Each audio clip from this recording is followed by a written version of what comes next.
Hello, everyone, and welcome to the Montana University System's annual enrollment for fiscal year 27, which will start on July 1 of 2026.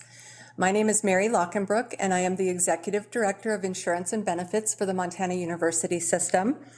I work under the direction of Commissioner Christian, and on behalf of the Commissioner, my benefits team here at OCHI, and our inter-unit benefits committee members, I welcome you to annual enrollment for fiscal year 27.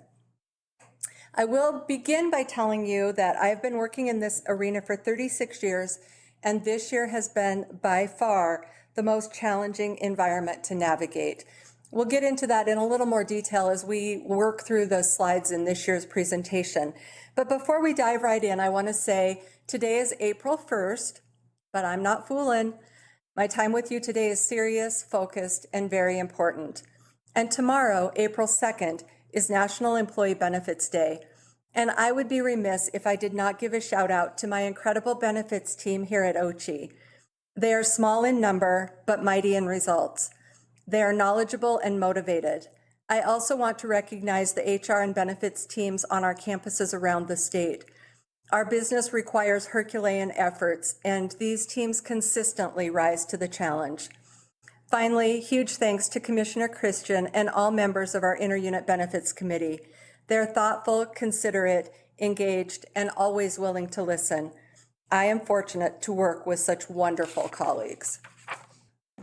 As we begin today, our agenda will include the annual enrollment and dependent eligibility information, some reminders about what it means for us to be a self-insured plan, our medical plan benefits and rates, our prescription drug plan benefits, our dental plan benefits, rates, and fee schedule, our vision hardware plan benefits, some network provider reminders, dependent premium hardship waiver information, more information about our flexible spending account offerings, our wellness programs, and then, perhaps most important to all of you as you begin to navigate this process this year, is what you need to know about the Benefitsolver platform enrollment information. So let's start with our annual enrollment dates. We will open our annual enrollment period on April 27th, and it will close on May 15th of 2026. This is the same time period we've had in the last few years. So it's, I think, become kind of an annual ritual for most of us as we look forward to what the new fiscal year will bring as far as our benefits are concerned.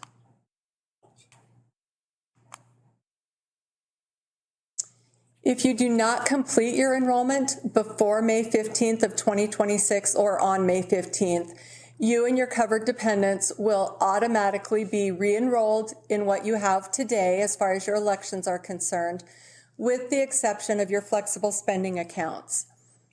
You must elect a flexible spending account each year if you want to participate. So you will specify the annual contribution amount you want to elect for each flexible spending account, and you must re-enroll for this upcoming fiscal year 2027 if you want to have anything roll over from your healthcare flexible spending account or your limited purpose flexible spending account. And please, I give this reminder every year, but this is really important. Verify your beneficiaries for your life and your accidental death and dismemberment coverages. All right, let's talk for a minute about dependent eligibility information. Dependent children up to age 26 may be enrolled in medical, dental, and or vision hardware plan coverage during the annual enrollment period. Just a reminder, the Montana University System has a closed enrollment for medical and dental coverage for a legal spouse. So in order to add a legal spouse to the plan, that has to be done during a new hire period or with a qualifying event. Proof of dependent eligibility is required for all new dependents being added to the plan during annual enrollment. And just a reminder, mid-year enrollment or disenrollment may only occur with a qualifying life event. Those include events such as marriage, birth, death, divorce, a loss or gain of eligibility for other health insurance coverage. And I emphasize the word eligibility in that statement. Just the loss or gain of coverage does not qualify as a mid-year event. it must be a loss of eligibility. So an example of a loss of coverage would be someone choosing not to continue a marketplace coverage, so they're going to cancel it. That is not a qualifying event to be added to our plan. And by the same token, if someone has been eligible for their own group employer-sponsored coverage, and they just have never enrolled, but they're going to during their open enrollment or annual enrollment period, that is not gaining eligibility because they were eligible prior. So it's really important that you make sure before you make decisions regarding other coverage that you ensure that it is actually a qualifying life event to make the change that you're wanting to make on the university system coverage. As we've discussed in the past, the Montana University System runs a self-insured plan. And what this means to us in a nutshell is that our choices benefit plans, this includes our medical, prescription drug, dental, and vision hardware, are all self-insured or self-funded. And what that means to us is that we are taking in all of the plan revenues, whether it comes from the employer contribution or the premiums paid by individuals on the plan, or whether it's interest income that we receive on investments that we have with plan assets. All of that money is pooled, and we use it to pay claims as they are incurred. So whether it's the routine types of claims for preventive services or well checks that the plan offers, or whatever that benefit may be, we are pooling the money, and as those costs arise, then we are paying those claims. We don't have the same kind of a safety net or fallback that an insurance company would have. And that's important, I think, for you to know as we get into conversations about the changes that we're making to the plan for fiscal year 27. We don't have the ability to have a cash infusion into the plan should we fall below acceptable asset reserve amounts that allow us to pay the benefits that have already been incurred. And we'll talk about that in a little bit more detail. I do want to be conscientious about not getting too far into the weeds, but I also want to give you enough information that you can really garner an understanding of not only the complexity of the healthcare system and the regulations around a self-funded plan, but also really understand what has to go into the decision-making process to make sure that we keep the plan viable so that we can not only operate well into the future, but that we can pay for the claims that have already been incurred. Because there is a delay between the time that something is incurred or happens, so the time that you see a doctor or you have a hospital stay, and the time that we actually get that claim submitted for reimbursement. We do have some cost containment features built in as part of our plan design so that plan funds are available should a plan member have a high-cost medical emergency or a catastrophic illness strike a covered plan participant. And then, of course, as plan participants, we are expected to pay a portion of our medical costs in the form of our annual deductible, our percentage coinsurance, or our flat dollar copayments. The next couple of topics of conversation are actually some data slides that our actuary put together for us. And these are types of information that we share with our Inter-Unit Benefits Committee. And I just felt this year it was an appropriate time to give you a little bit more information about where the plan's assets come from, how we get our revenue, and allow you to see kind of how the division is split up in terms of our revenue and our assets. So we have plan reserves that makes up a large portion of what we have on hand. Those are the assets that are available to pay claims. And then on a regular basis, we get the state share or the employer contribution, and that comes to the plan on a regular basis from the campuses and from the state, if it's in the terms of OCHI plan participants. Then we have the share that employees and retirees pay and the amount that comes to us via investments. And you will see that as there are changes in the dynamics of these revenue sources, it changes what is available in terms of plan assets or reserves that we have available to cover not only the incurred but not reported or those services that have already been rendered, but anything that comes up during the course of a plan year. We will see a state share or an employer contribution increase of 2.5% in fiscal year 27. That results to $27 a month for our plan participants. And then you will also see as we walk through the slides what the premium rate increases and any other plan design changes will result in for fiscal year 27. And then this was a slide our actuaries did for us just to show us, to give us, and this is actually, they needed to have readily available public data. And so what they actually used was what's available on the ACA individual market. And this is the rate increases by state for 2025 and 2026. And it just shows you that there were drastic increases in 2026 over 2025.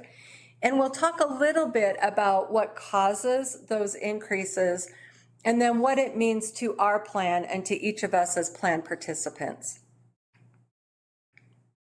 So again, this slide was also prepared by our actuaries, and this was an attempt to show us what happens as there are shifts in demographics.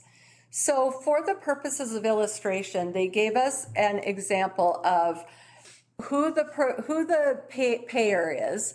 So whether it's a commercial, which is what our plan would be considered, or Medicare, Medicaid, or uninsured. And you can see there that there's a stark difference between what a provider is paid based on who the payer is.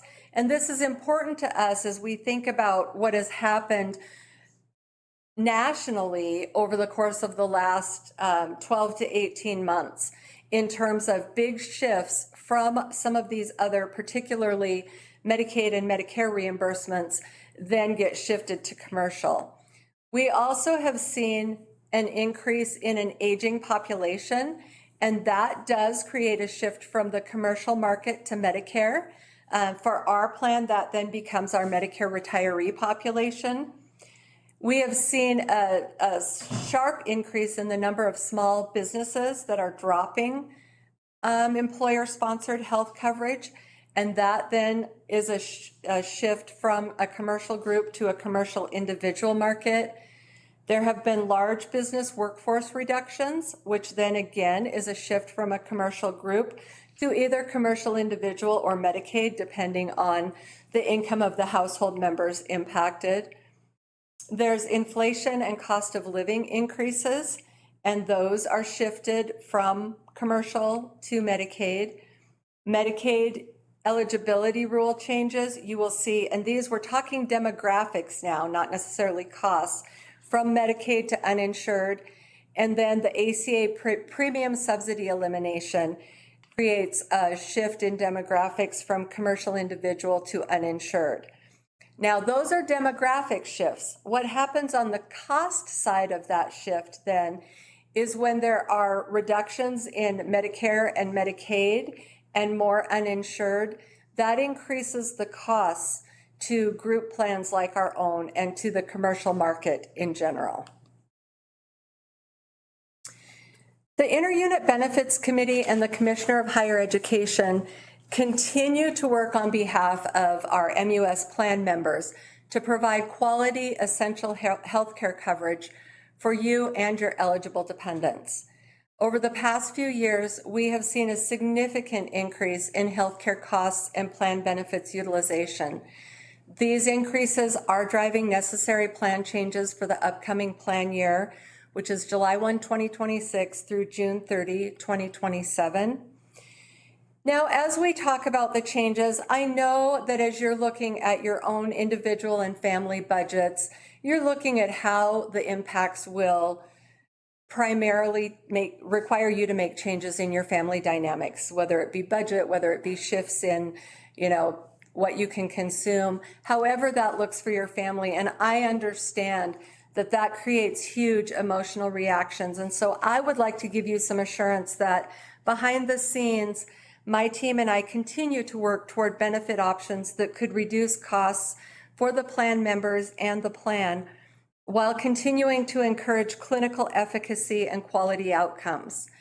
I'll give you two examples of areas that we see for potential impact on the plan, and that is maternity and NICU babies and oncology.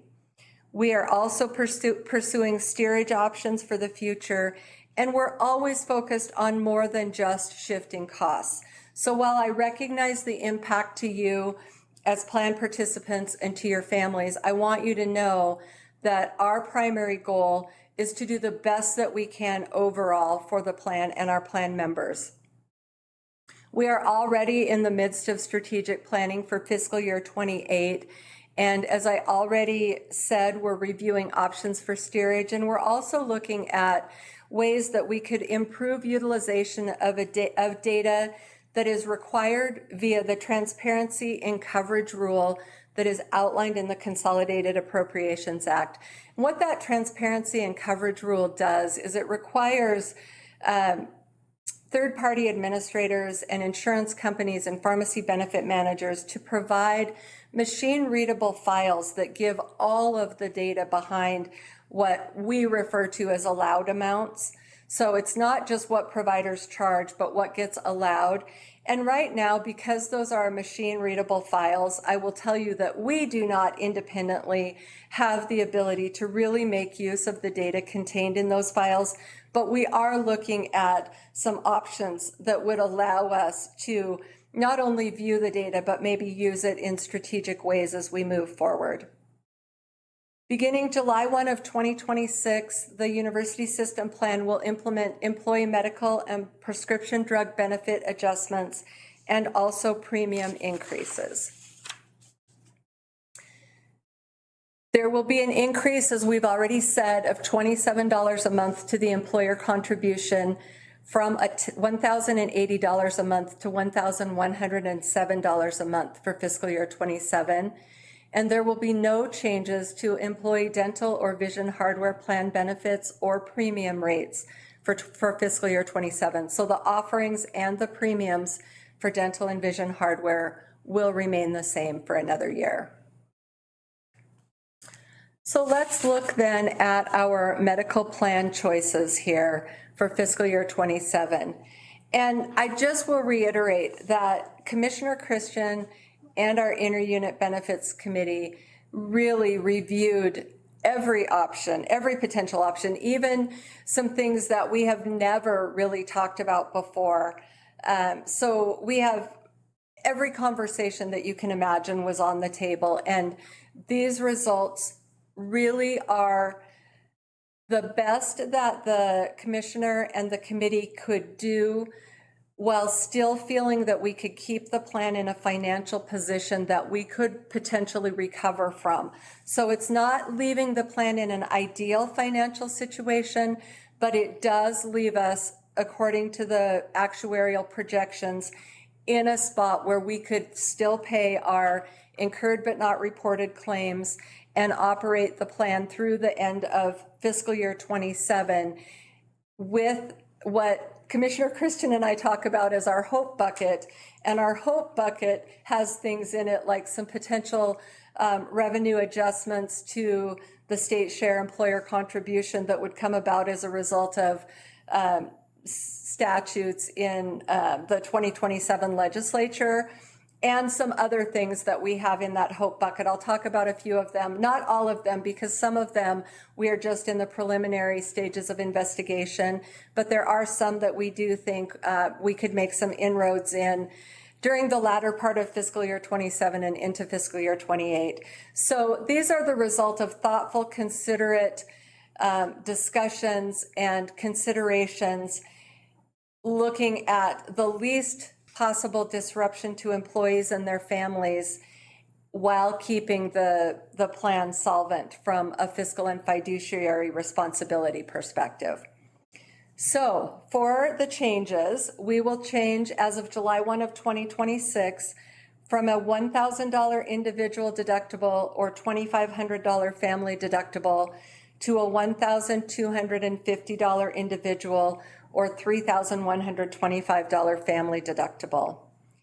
The medical in-network out-of-pocket maximum will increase from $4,500 per individual, $11,250 per family, to $5,600 per individual or $14,000 per family. The out-of-network deductible, which remember is separate from the in-network deductible, will go from $1,000 individual or $2,750 per family to $1,250 per individual and to $3,125 per family. The out-of-network, out-of-pocket maximum will increase from $6,750 per individual to $8,450 per individual, and $16,875 per family to $21,100 per family. I will just tell you, it is really difficult to even allow dollar amounts that high to come out of my mouth. But what I will tell you is that the plan currently has more than 99% in-network utilization, and the 1% that is out of network is really by member choice.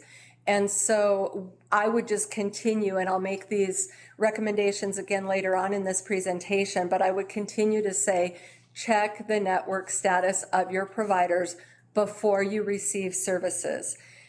If you need help navigating the provider networks or you have questions, reach out to Blue Cross Blue Shield on the medical side or Navitas on the pharmacy side, or to our staff here at OCHI. We have staff members ready, willing, and able to assist you through that navigation process. And I will tell you, it is much easier for us to help you navigate and to assist you in your decision-making process before you receive services than it is after the services are rendered. So I did just want to throw that out because I know that those look like just ridiculously large dollar amounts, and they are for all of us, but the out-of-network utilization is low, and really with people making intentional decisions prior to receiving services, I think we could get that to a zero out-of-network utilization. On the copay side, so these are the flat dollar copays, and remember last year we left the flat dollar copays the same. This year we are making some small adjustments to them. These are still relatively reasonable copays if you look at the insurance marketplace overall. The primary care physician office visit copay will increase from $25 per visit to $30 per visit. The specialist office visit copay will increase from $40 per visit to $50 per visit.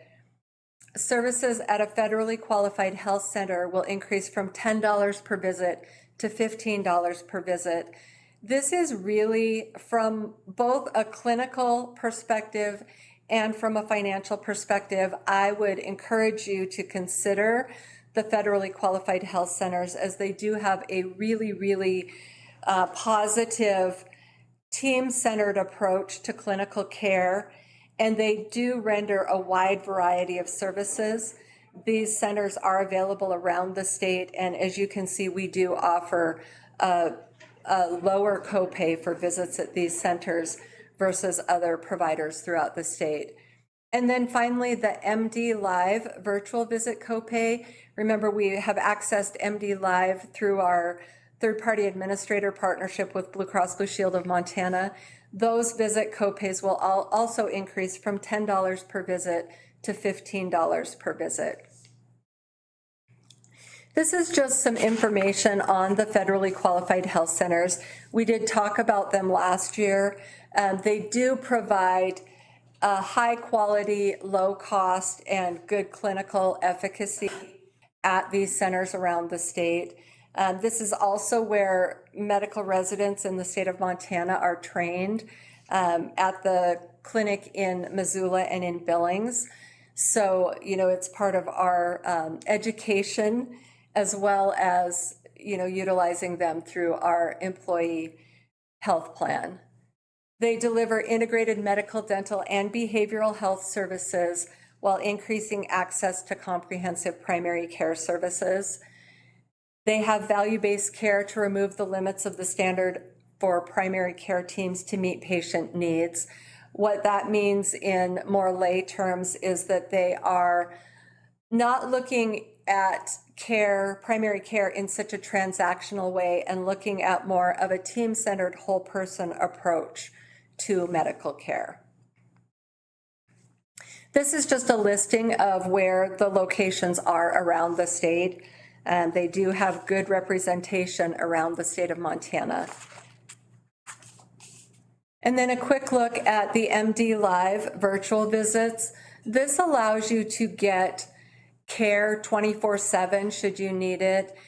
We have heard from patients that were able to avoid an ER or an urgent care visit because, let's say, they were traveling and they knew they had an infection that normally, because they need medication, might have sent them to an urgent care. They were able to get onto MD Live, have that lower copay, get the quick care, and get the prescription that they needed filled wherever they were located at that time. We do not yet, this current fiscal year is the first year that we've utilized MD Live. We are not seeing a large utilization at this point, but we will do some additional communication throughout the plan year in hopes that we really at least put it in the line of sight of our plan members so that they are aware that these services are available.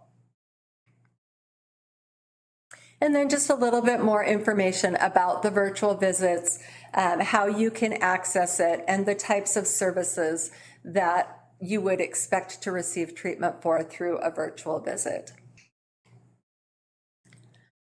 And then some technical assistance for those of you who want to download the app and have it available for you. You do need to create a login and sign in.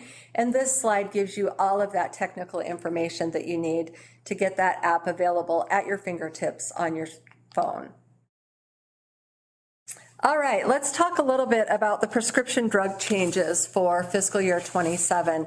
This is the first time in a decade that we are making changes to the out-of-pocket requirements on the prescription drug plan. And I'm going to talk a little bit more in the weeds about prescription drugs and what's happening in this environment than I normally would, because I think that as plan members or as consumers, we're oftentimes shielded from a lot of what happens behind the scenes or what's happening in the world of prescription drugs, pharmacy benefit management, legislation, regulations, and then the actual concealing of the costs when it comes to the consumer's perspective. But first, let's walk through what our benefit changes will look like. The out-of-pocket will change on July 1 of 2026 from $2,150 per individual to $2,400 per individual in fiscal year 27, and from an out-of-pocket for a family of $4,300 to a $6,000 family out-of-pocket. We do not have a deductible on our prescription benefit plan.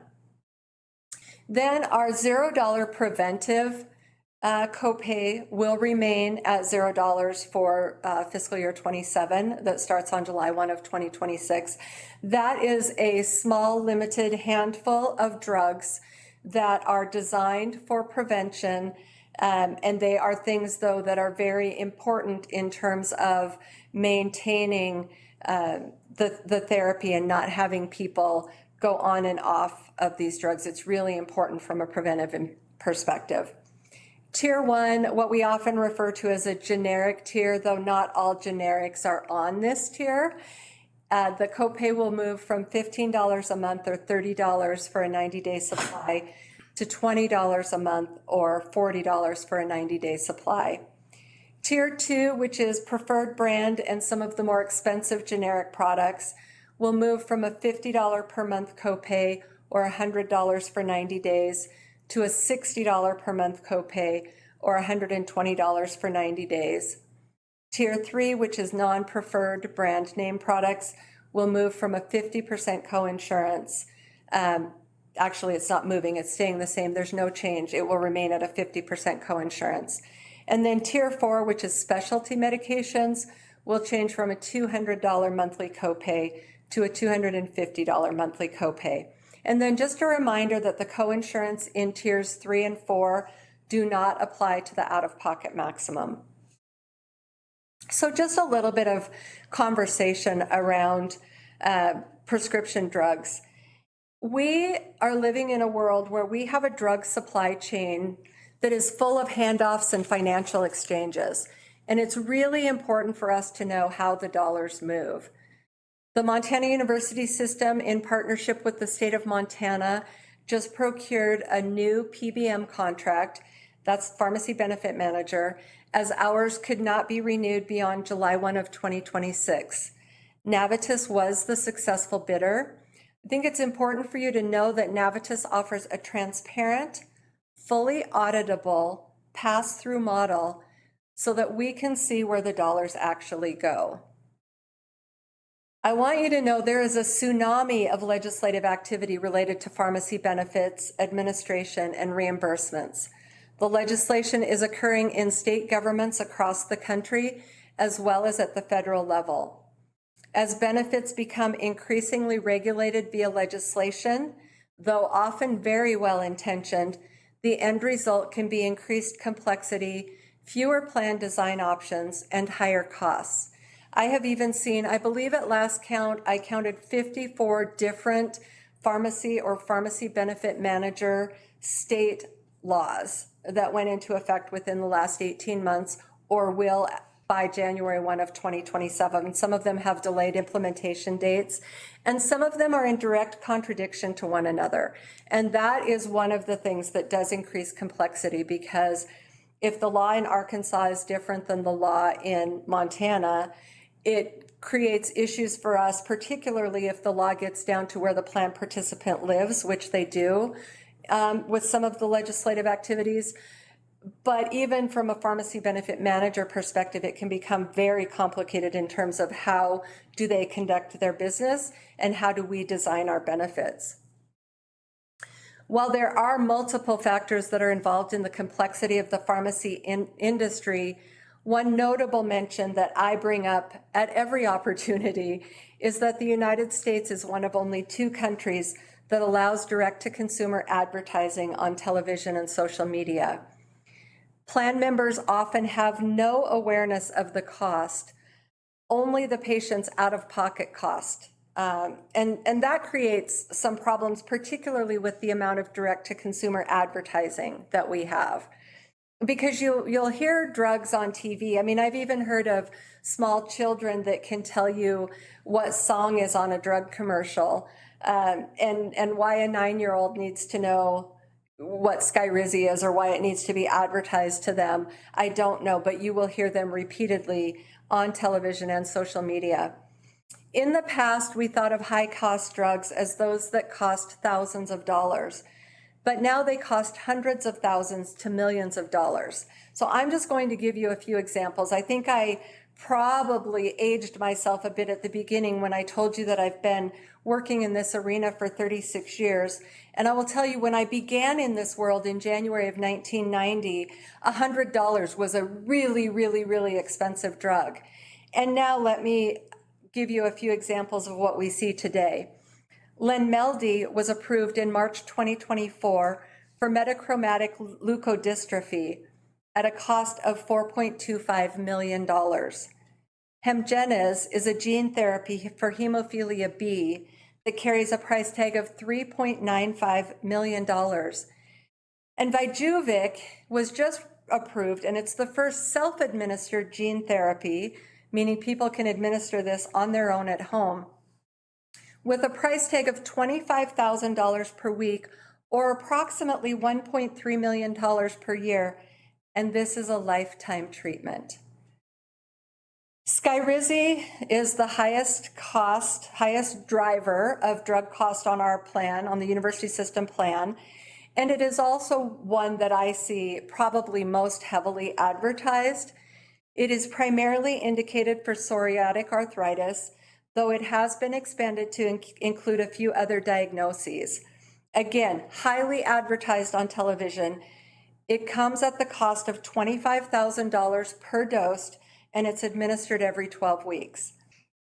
GLP-1s are also highly advertised. These are glucagon-like peptide-1 receptor agonists. And what these drugs do is mimic a natural gut hormone to regulate blood sugar, reduce appetite, and slow stomach emptying. GLP-1s first hit the market in 2005, and I remember them very, very well because it was one of my first exposures to a high-cost drug in this world. So 2005. So what has changed that these are being so highly advertised and they're in the media at every turn? Well, they have been revolutionized over the course of the last few years, and they have had vast improvements in the delivery as well as how frequently they have to be utilized. The primary indication for these drugs is type 2 diabetes, but there has been rapid expansion to include cardiac disease, obesity management, sleep apnea, and MASH, which is metabolic dysfunction-associated steatohepatitis. We used to call it NASH, or non-alcoholic steatohepatitis. It's a disease that creates inflammation and cirrhosis of the liver. So rapid expansion of these drugs. And interesting in this classification of drugs, they actually had drugs branded under separate names and labeling for treatment of obesity. Due to the high cost and the disparity of pricing between billing insurance versus direct-to-consumer pricing offered by manufacturers, GLP-1s for obesity management will be removed from the formulary. For illustrative purposes, I want to give you an example of how this works. Wegovy and Zepbound injectables are available direct-to-consumer for anywhere from $299 to $499 per month based on the drug and the dosage. Wegovy oral is available direct-to-consumer for $149 to $299 per month, depending on the dosage. All of the GLP-1s for obesity management have an insurance price above $1,000 per month. So from a fiduciary and plan management perspective, we had to really review all of the information, and that was the determination, is that due to the disparity in that direct-to-consumer versus what is charged to insurance, those drugs will be removed from the formulary on July 1. There's also a change happening in the world of Medicare coverage of GLP-1s. They are actually initiating a pilot on July 1 of 2026 where they will provide anti-obesity GLP-1s to high-risk beneficiaries. And so we're going to keep a really close watch on that pilot and on the results. And also what will happen as there continues to be movement in this classification of drugs over the next probably 12 months to 3 to 4 years out. We anticipate there will be huge changes. Both you'll see list prices coming down, as well as you will see probably expansion in direct-to-consumer, increases in the number of clinical indications for these drugs, as there are a number of clinical trials underway. And in addition to that, there are currently 49 GLP-1s in the pipeline. So there are going to be more that hit the market. I already indicated Wegovy has an oral, that is the Novo Nordisk. So you would know Ozempic as the diabetes GLP-1. Wegovy is the counterpart for anti-obesity. Wegovy does have an oral that hit the market just a few months ago. I anticipate that Eli Lilly will have a tirzepatide oral option available probably within the next few months, if not the end of 2026. We are also continuing to review other drug categories to determine if now might be the time to prefer alternatives to some of the higher cost brand name drugs. And I just want to caution you that this is not as easy as it sounds, as this is much more than a cost analysis. We also have to consider clinical efficacy and patient adherence to therapy. There are some dermatologic and ophthalmic solutions that have increased in numbers available on the market and also in patient demand, and they are very high cost. We also will be implementing new programs and expanding others in partnership with Navitus throughout the fiscal year of 27 and into fiscal year 28. All right, our employee prescription drug plan will continue to use Lumacera as our specialty pharmacy. Western Drug in Bozeman, CVS, and Target pharmacies are not in our pharmacy network for our employee plan. So if you use these pharmacies, you will be responsible for all charges. And you can fill your prescriptions at a participating retail pharmacy for either a 34-day, that's what we consider a 1-month supply, or a 90-day supply. And your mail order prescriptions for 90-day supplies can be filled at Ridgeway or at Costco. So nothing here changes for you, but I just thought it's important to reiterate this information. Then the employee medical premium plan changes. For the employee only, you will see a change from $756 a month to $830 a month. For employee plus spouse, it will increase from $1,302 per month to $1,429 per month. For employee or survivor plus a child or children, the change will go from $1,101 per month to $1,208 per month. And for an employee plus family coverage, it will increase from $1,547 per month to $1,698 per month, Now we have included the dollar increase changes, but also keep in mind there is an offset from the increase to the employer contribution. This does indicate a 9.75% aggregate premium increase. Again, neither the benefit design changes nor the premium increases are to the extent that would be required to keep the plan at the normal financial stability level. So again, we went with decisions that we thought we could recover from over the course of the upcoming years and provide the least amount of disruption to our plan participants. All of us are plan participants as well. We feel this, we know that it creates hardships within your families, as these are not the only costs that are going up. We recognize that it hits you from all sides, and we do feel you at that human level. So I want that to be a clear understanding that the decisions and the changes that are being made to ensure that the plan can continue to operate. Again, on the dental side, there are no changes to the benefits or to the premiums. The basic plan will continue to cover diagnostic and preventive services with a $750 annual maximum per covered plan member. The select plan is comprehensive dental coverage. It includes diagnostic and preventive, basic, major restorative, along with a $1,500 lifetime maximum per plan member for orthodontia services. And then for everything besides orthodontia, there's a $2,000 annual benefit maximum per covered plan member. The select annual maximum does not apply to your diagnostic, preventive, or orthodontia services. Just a reminder, we've talked about in the past, but the university system reimburses dental services on a fixed dental fee schedule.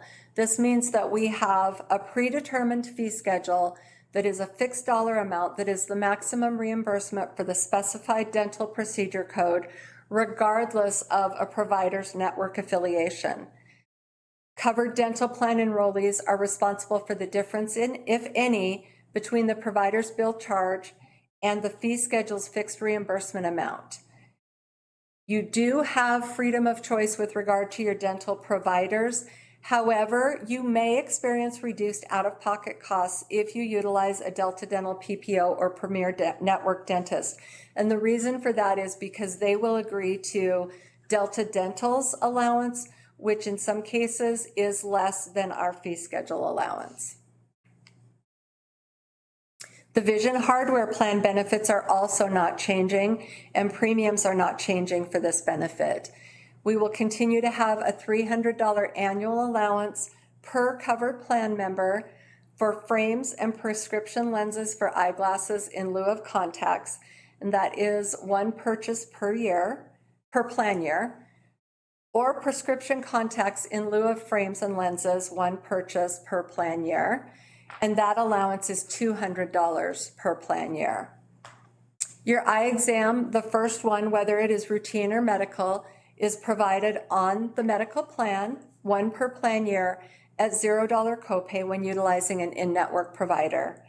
And just a reminder that the vision hardware plan, which is a voluntary benefit, only covers your frames and lenses or your contacts.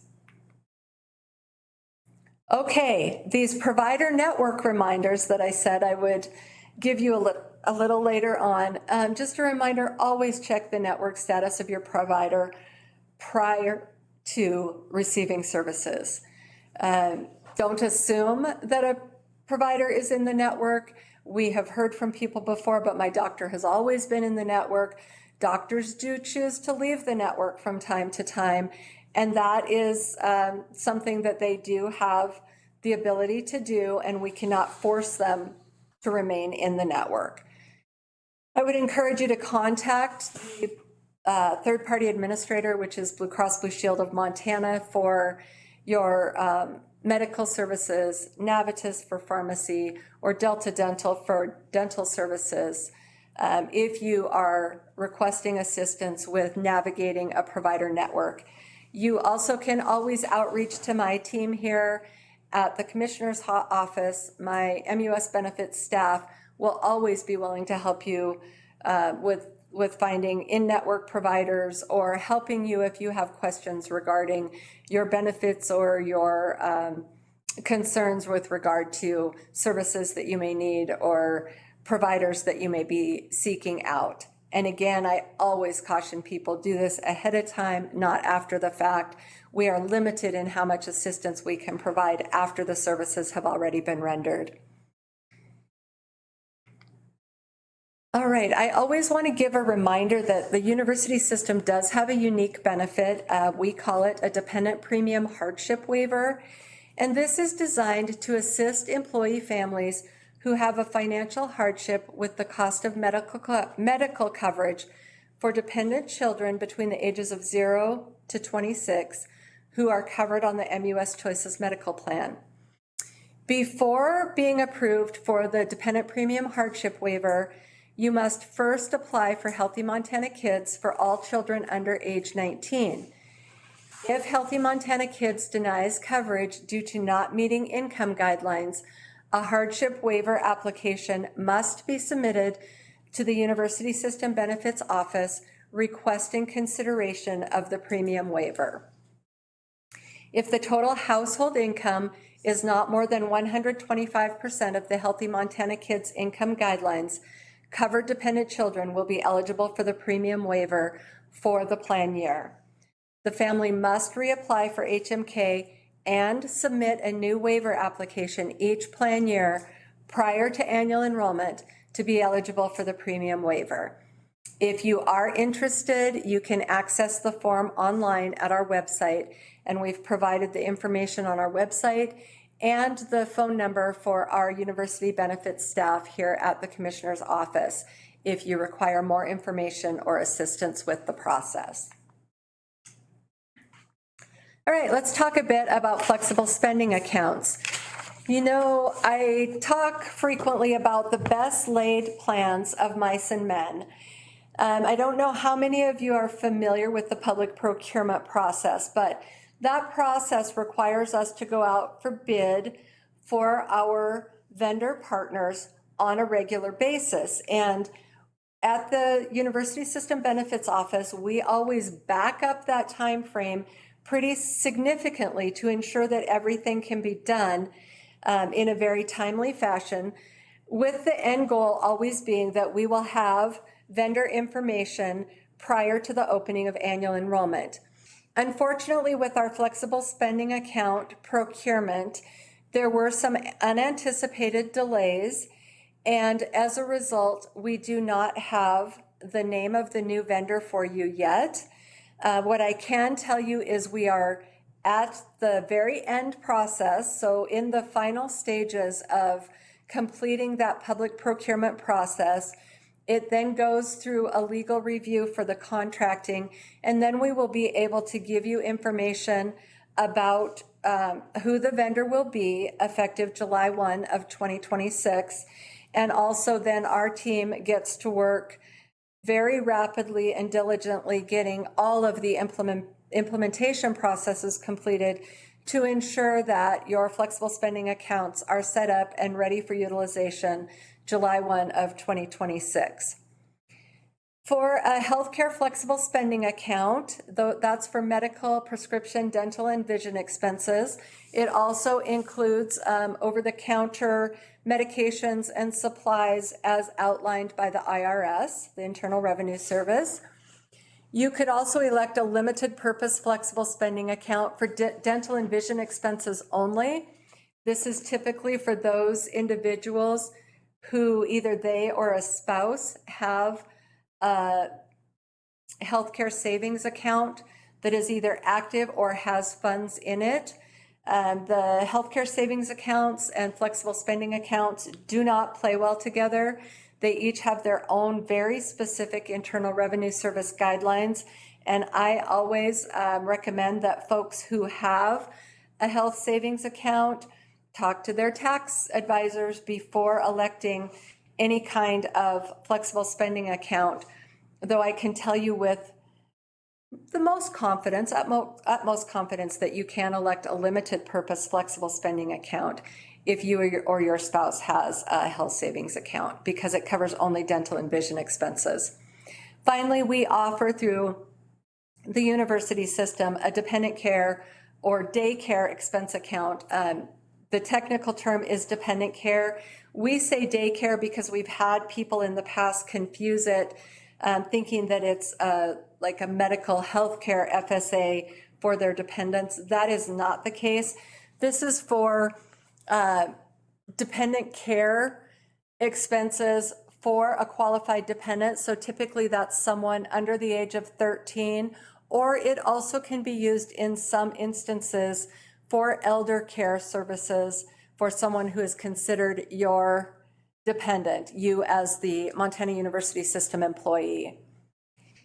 So these flexible spending accounts allow you to set aside a portion of your earnings pre-tax in equal installments throughout the plan year to pay for qualified out-of-pocket expenses for healthcare or dependent care services.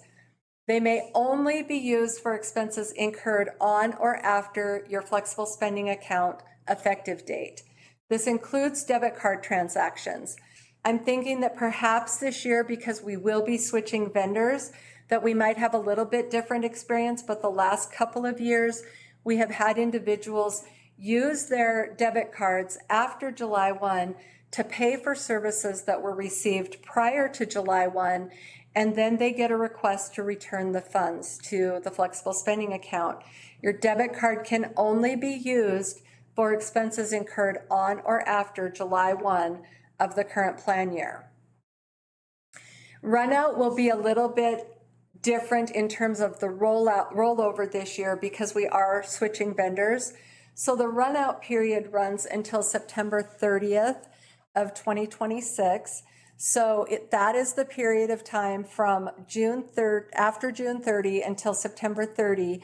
You can submit your claims to Health Equity WageWorks to receive funds from your flexible spending accounts for the current plan year. The claims must be received by September 30th by Health Equity WageWorks, or they will not be eligible for reimbursement. However, for those of you who elect a new flexible spending account for fiscal year 27 and you have eligible rollover funds that can roll over from fiscal year 26 to fiscal year 27, those funds will not be available to you until November 1st. There has to be a period after September 30th for there to be a reconciliation and then an audit, and for us to receive that documentation of what funds you have eligible for rollover, and then get that data to the new vendor for flexible spending accounts. So that is the time frame that we are looking at. So I know inevitably there will be questions and we will walk you through it, but just don't anticipate, if you have rollover funds, to see those eligible for you until November 1 of 2026. There are no automatic flexible spending account enrollments. You must re-enroll each annual enrollment period to participate in a flexible spending account and to continue any contributions. No exceptions can be made on late enrollments. So please, please, please, if you want a flexible spending account, get out there and enroll during that annual enrollment window of April 27th through May 15th. Once you make your elections, they are irrevocable. After annual enrollment, you have until your first paycheck after July 1st to identify any issues within your elections. This does not include a new enrollment in a flexible spending account, okay? It means you identify an issue, like you know that you enrolled for $1,200 and you get your first paycheck and you can tell you only got enrolled for $120. Something like that is an issue that you can identify in that first paycheck. It goes probably without mentioning, but you cannot come back in October and say, oh, I realized I made a mistake or there was a mistake made. We can't rectify it at that point. So please check your elections after you finalize them and check your first paycheck in July to make sure that everything looks accurate with regard to your elections. No changes to flexible spending account annual enrollment elections can be allowed after that first paycheck following July 1st. So your general purpose healthcare flexible spending account, you can elect amounts to be withheld from your earnings to assist you with paying out-of-pocket medical, dental, vision, some over-the-counter medications and supplies. And so it's including but not limited to your out-of-pocket expenses on the plan, which include deductible copays and coinsurance. And again, I've already given you the reminder about health savings accounts. They do not play well with flexible spending accounts. So if you or your spouse have a health savings account, you may want to look at a limited purpose flexible spending account for dental and vision expenses only. The minimum amount you can contribute for a fiscal year is $120, and for your healthcare flexible spending account, the maximum for fiscal year 27 is $3,400. Again, if you have a balance and you do not enroll in a flexible spending account for fiscal year 27, those funds that are not expended by June 30 of 2026 will be forfeited. So if you do not submit claims by the claim submission deadline for services received on or before June 30 of 2026, you will forfeit those funds. If you have a healthcare flexible spending account or a limited purpose flexible spending account, you will receive automatically a healthcare debit card at no additional cost to you. So your reimbursement options for these flexible spending accounts are you can set up direct deposit. If you've already set that up with our current vendor, you will need to do it again once we notify you of who the new vendor is. And we will send communications out to every plan participant who elects a flexible spending account for fiscal year 27. You also have the option of a Visa healthcare card, which comes to you in the form of a debit card, or you have the option for Payback Me or Payback My Provider. There also is a flexible spending account store that you can utilize to spend funds before the end of the plan year, should you choose to do that. Your rollover funds, we've talked about this a little bit, but the IRS does permit healthcare flexible spending accounts to roll over a limited amount of your unused contributions from one plan year to the next. This means that if you have a healthcare flexible spending account or a limited purpose flexible spending account balance from fiscal year 26, it could be rolled over to fiscal year 27 that begins on July 1, as long as you have elected a new flexible spending account for the current fiscal year.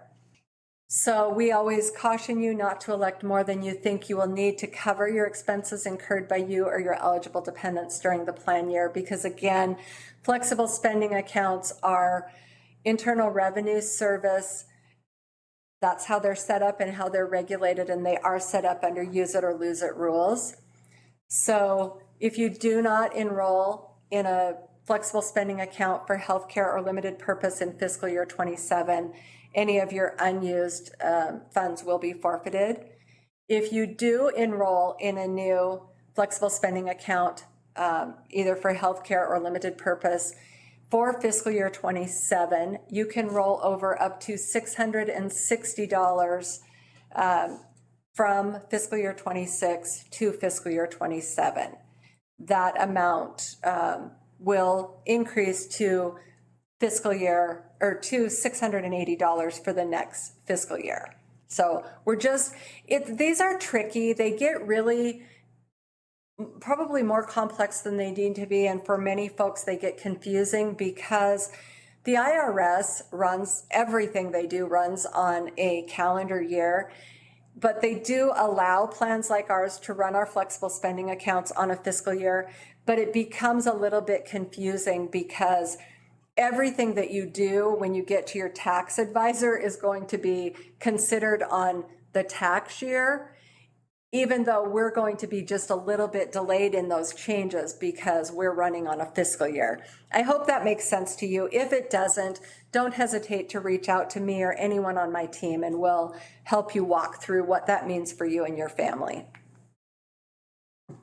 Your dependent care or daycare flexible spending account is not used for reimbursement of healthcare expenses. It is used for daycare expenses. You may elect amounts to be withheld from your earnings to assist you with paying for your out-of-pocket dependent care or daycare expenses. The minimum amount for fiscal year 27 is $120. And woohoo, cue the confetti. For the first time in many, many years, there has been a legislative change made to allow you to contribute up to $7,500 for a single employee, or a couple can go up to $3,750 each if you're going to file your taxes separately. So this is the first time. It was set at $5,000 for decades. So that's good news for those of you who need the dependent care flexible spending account, because those costs did not stay stagnant for those decades that the contribution amounts for dependent care's flexible spending accounts stayed stagnant. So expenses that are eligible for your dependent care accounts, they include live-in care, babysitters, licensed daycares, preschool centers, after-school care for children under the age of 14, or for individuals unable to care for themselves, so perhaps special needs or disabilities, schooling expenses at the kindergarten level and above, or any kind of overnight camps or nursing home care is not reimbursable under a dependent care account. No contributions can be rolled over from one plan year to the next when it comes to dependent care flexible spending accounts. You have two reimbursement options with these plans. You can do direct deposit or pay me back or pay my provider. These plans also run a little bit differently than a healthcare flexible spending account or a limited purpose flexible spending account, in that you cannot receive reimbursement until the funds have been taken from your paychecks and deposited into your account. So, how do you submit your claims? Flexible spending account funds may only be used for expenses incurred on or after the annual enrollment effective date, which for the current plan year, or for the upcoming plan year, is 7/1 of 26, and can be used at any time during the plan year. All flexible spending account claims incurred during fiscal year 26, which is July 1 of 25 through June 30 of 26, must be received by September 30 of 2026. That means that Health Equity or WageWorks has them in their possession, not that you've emailed them or that you have put them in the mail or that you have thought about sending them in or any of those things. They must have them in their possession before they close business on September 30th of 2026, or they will not be eligible for reimbursement. There are no exceptions to this. And I am very compassionate and empathetic, and I understand that life keeps lifing and things happen, but the IRS does not give us any grace or flexibility beyond what is set up as the plan rules. They give us some framework and guidelines of how we can set up the plan, and once it is set up, we are required to operate within those frameworks. All flexible spending accounts incurred during fiscal year 27, so any of those claims for those accounts must be received by the new vendor no later than September 30 of 2027 to be eligible for reimbursement. And I'll just say it one more time. I know I'm sounding like a broken record, and I apologize for that, but I don't think we can say it enough. No exceptions can be made on late claims submissions. We're going to talk a little bit about the Montana University System wellness programs, and these are just going to be highlights because many of them you are familiar with.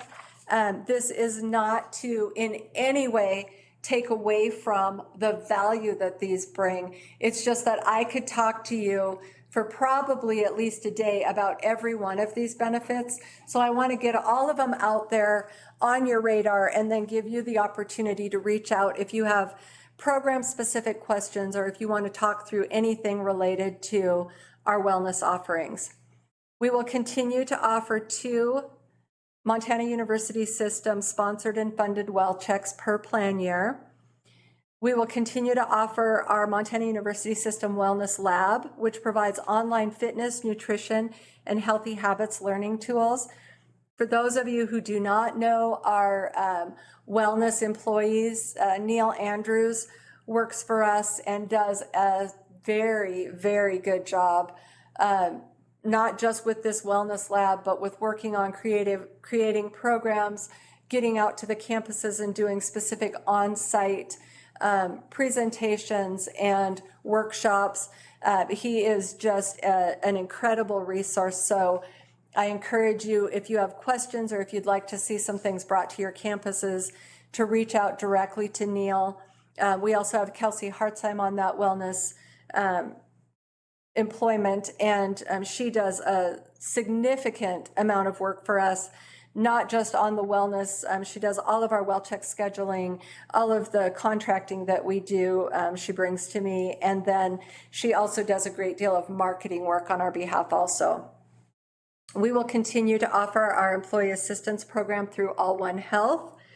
Our Well Baby program, we do anticipate, I think I mentioned earlier, that one of the programs that we have highlighted, or one of the areas we've highlighted as an area where we would like to see some improvement, both from a clinical and a cost perspective, is in maternity and newborn baby care. So we are planning some expansion of how we operate the Well Baby program, and we'll be getting more information out about that as we get closer to the start of the new plan year, and also as new enrollees come forward for the Well Baby program.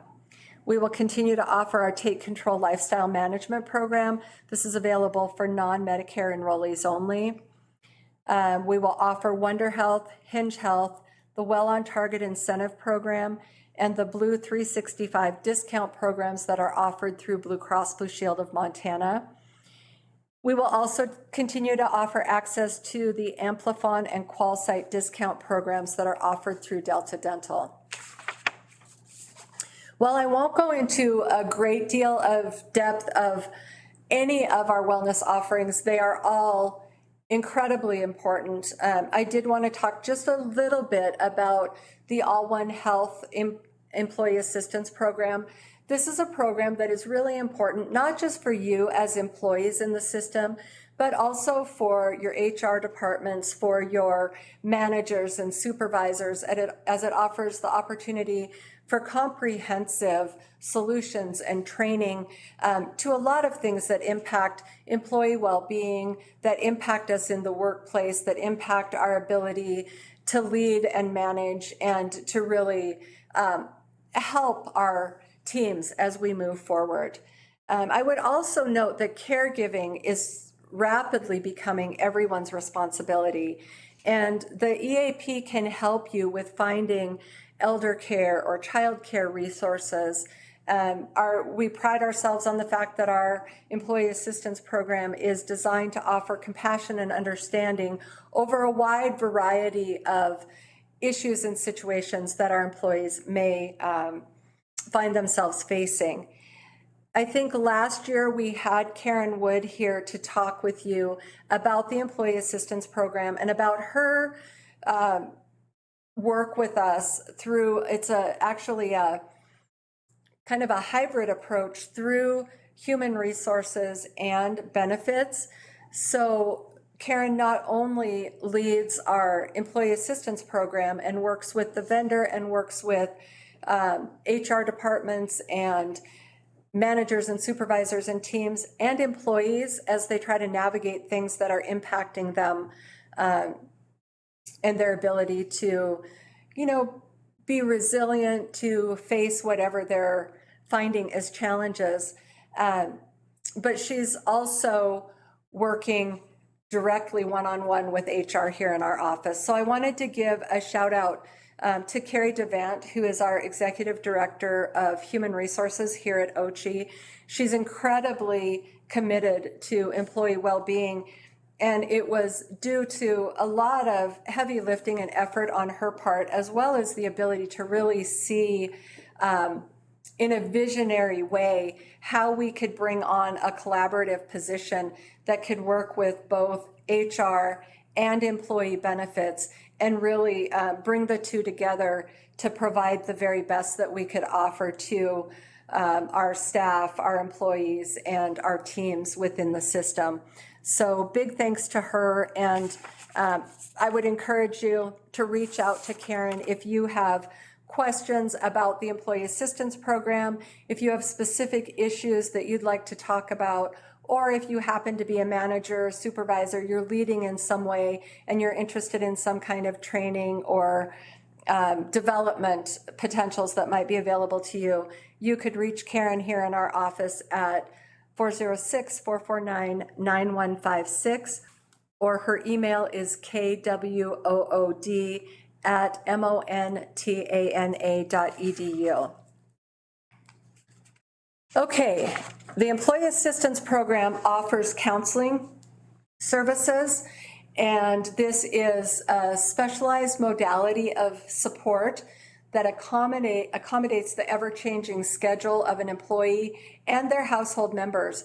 And just a reminder, we've said this before, but your household members don't have to be covered under the university system health plan to receive this benefit. So it could be maybe you have adult children living with you, maybe you have elderly parents living with you, maybe you're in a roommate situation. Whatever your household situation is, they are eligible for this benefit. Short-term counseling, 7 visits per person, per issue, per plan year. You can utilize these visits either via face-to-face counseling, telephonic counseling, or video counseling. There are also alternate modes of support that include life coaching and internet-based cognitive behavioral therapy approach. This is only available on the All One Health website. And then just a note that the alternate modes of support do not count toward those 7 counseling visits. So I will tell you, the people that have utilized the short-term counseling have been incredibly grateful that this benefit exists, not only for themselves, but also for members of their household. We also offer a variety of work-life services, and I'm just going to go through these pretty rapidly, but I would encourage you to go ahead and get onto the All One Health website or reach out to Karen or to your HR staff or our office in general here at MUS Benefits if you have questions about what is available to you through the All One Health Employee Assistance Program. We also offer legal and financial services. And then there is a helpline. That phone number is available. You can email Again, the website, allonehealth.com/portal, and our company code is MUS. All right, then just a reminder about the Well Baby program. Like all of our wellness programs, this is a voluntary program. It is available to university system members covered under the health plan. And if you enroll within the first trimester of pregnancy, you're eligible for all benefits. If you enroll during the second or third trimester, you're eligible for all benefits except copay waivers.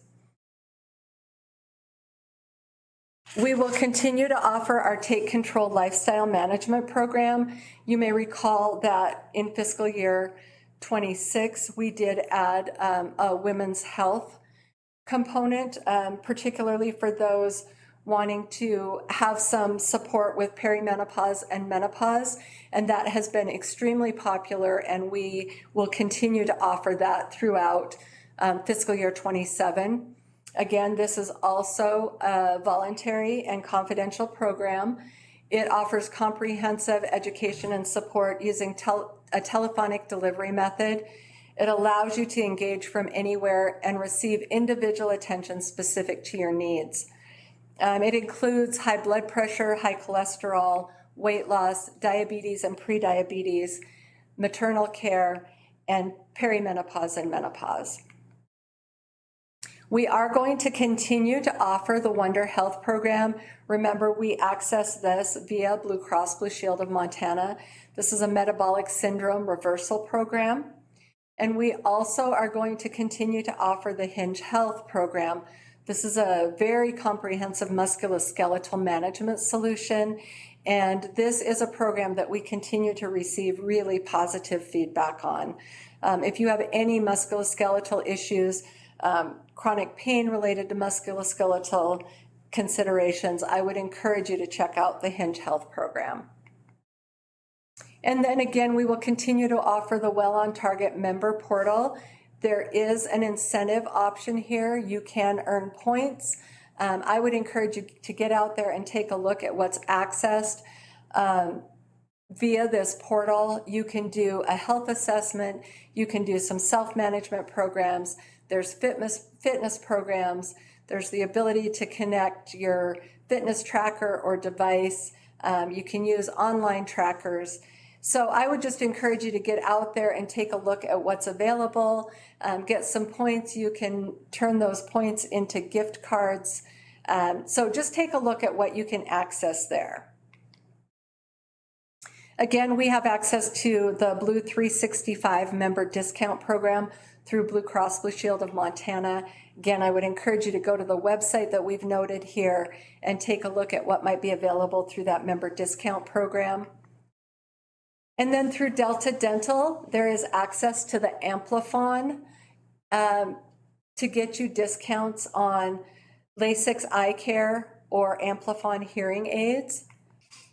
And you can go ahead and see both Amplifon for the hearing aids and QualSight for LASIK eye surgery. If you go out to the websites, as we have noted them here, you can take a look at how you might access, and these are discount programs for these services. Okay, that brings us to the important reminders with regard to your enrollment.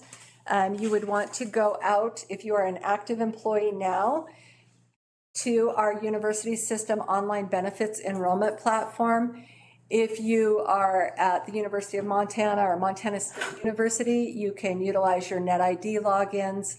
For the rest of us, we have platform logins that we utilize in this platform.